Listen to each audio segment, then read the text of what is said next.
Words go something like this, if my memory serves me well. For to me, to live is Christ, and to die is gain. So the first part of those words, for to me, to live is Christ. Well, how does that work? In other words, you have Jesus in your heart.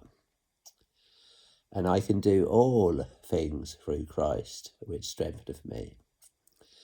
So your strength comes from within, but not within yourself, within Jesus, who is in you, Christ in you, the hope of glory.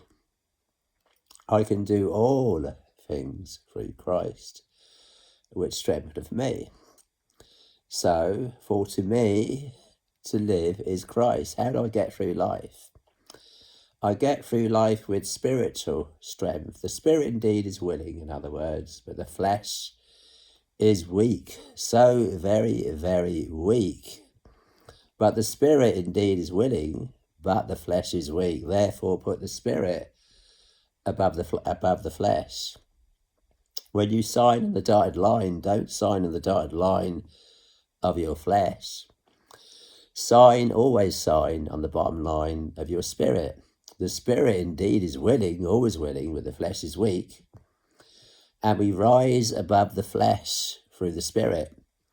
The spirit being, we have Jesus in our hearts. For to me, to live is Christ, and to die is gain.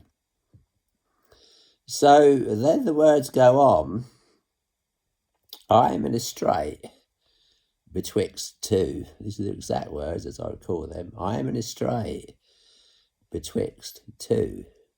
So betwixt two what? For to me to live is Christ. I get through life by trusting in Jesus, though the flesh is weak, the spirit indeed is willing, putting the spirit above the flesh. And always signing on the bottom line of the spirit above the flesh. Therefore you get through this life by trusting in Jesus, who is in your heart. I can do all things through Christ, which strengtheneth me. That is the bottom line, not the flesh, the spirit. For to me to live is Christ, and to die is gain. So you can't lose even if you die. For I am in a strait. In other words, a strait is a very, very tight place and a narrow place betwixt these two. Now, Paul at the time, St. Paul, the one who wrote these words, was in prison. So, of course, being in prison, he was suffering. And for to me, as he says, to live is Christ and to die is gain. He's in a strait betwixt the two. So, in other words, he's in a very narrow place betwixt these two. For to me, to live is Christ. So he gets through life. He's getting through his prison sentence. He knows at the end of that sentence is death, because indeed he was executed. They cut his head off. So, for to me, to live is Christ. So, in other words, I know I'm facing quite a daunting prospect of going to my executioners and having my head chopped off. So, but even so, putting the spirit above the flesh, he didn't sign on the bottom line of the flesh, he signed on the bottom line of the spirit.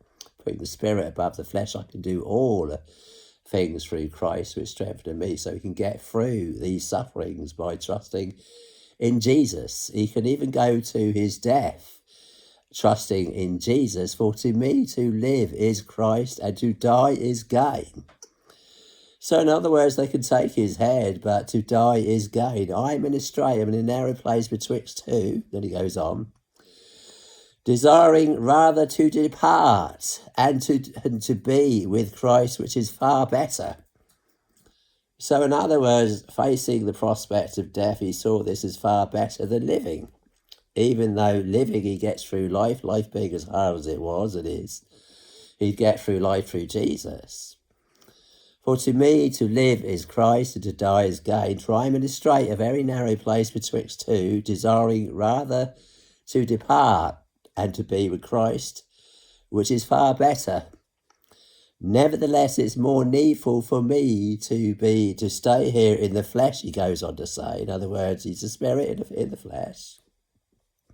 It's time for him to put off his tabernacle, as he put it. For we know that if our earthly house of this tabernacle, he often called his body an earthly house of this tabernacle being a tent. So in other words, he referred to his body as being a tabernacle or a tent or a house or even clothing that he put on. For we know that if our earthly house of this tabernacle were dissolved, in other words, died, when you die you deteriorate, you burn at the stake as they did back then or today, go to cremation or they bury you at sea, the way you dissolve. For we know that if our earthly house of this tabernacle were dissolved, we have a building of God, a house, not made with hands, eternal in the heavens. Here he's talking about his new body, his resurrected body. Paul knew that one day we will be like the angels and we will live forever. If we're one of the children of the resurrection, then one day we will be like the angels and we'll never die and we'll live forever. So ultimately you can't lose, for to me to live is Christ and to die is gain. I am in a strait betwixt two, desiring rather to depart and to be with Christ, which is far better. Nevertheless, it's more needful for me to stay here in my body, his spirit, his body, and not leave yet. For the sheep, for his followers that would no doubt visit him in prison, he'd write these letters to them and they'd read them, and he'd stay here for them. So in a strait betwixt two, he needed to stay here, though life was tough. He looked forward to death. So for to me to live is Christ and to depart is gain. I am in a strait betwixt two, desiring rather to depart and to be with Christ, which is far better. So very encouraging words. And always put the spirit above the flesh. And remember, there are people here that need you. It's not time for you to go yet, as it wasn't time for Paul to go yet. Desiring rather to stay here in the flesh, in the spirit, in the flesh, and not to depart just yet to be with Christ, which is far better. Putting the spirit above the flesh and enduring. Through Jesus Christ I can do all things through Christ, which strengtheneth me. So praise Jesus.